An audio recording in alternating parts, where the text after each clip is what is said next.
At the bottom of the stairs is a world completely different from the warm woods and fresh, fragrant flowers of the main floor. Passing through a nondescript door just beyond the back parlor, you descend into white walls, tile floors, and the faintest trace of a chemical smell. The second of our two prep rooms sits at the end of a short, wide hallway. That's where I find Dad. He wears a white lab coat over his dress shirt and slacks. His suit jacket hangs on a hook just outside the door, ready to be put on should he be called upstairs to meet with a family. Mr. Pagoni lies on a table that looks like an oversized dentist tray. He's got to be older than 80, and he's naked except for a towel covering his private parts. But it's not weird.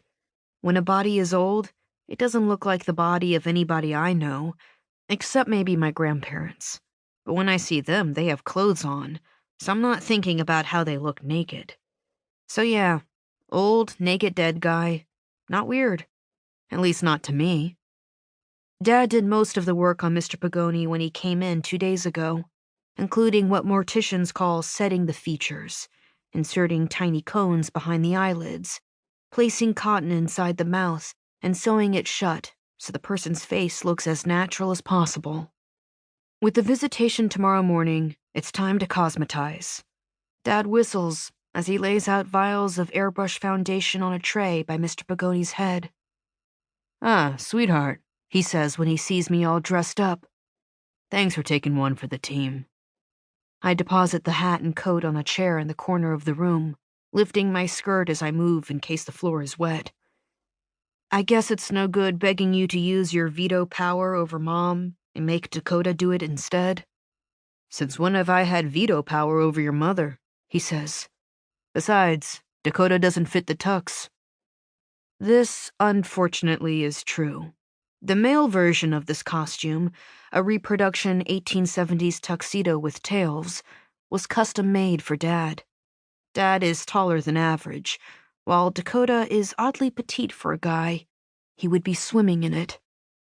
"I'm going to try to get there for the barbecue." Dad holds bottles up to Mr. Pagoni's cheek, trying to match the skin tone. "That's if I can get caught up.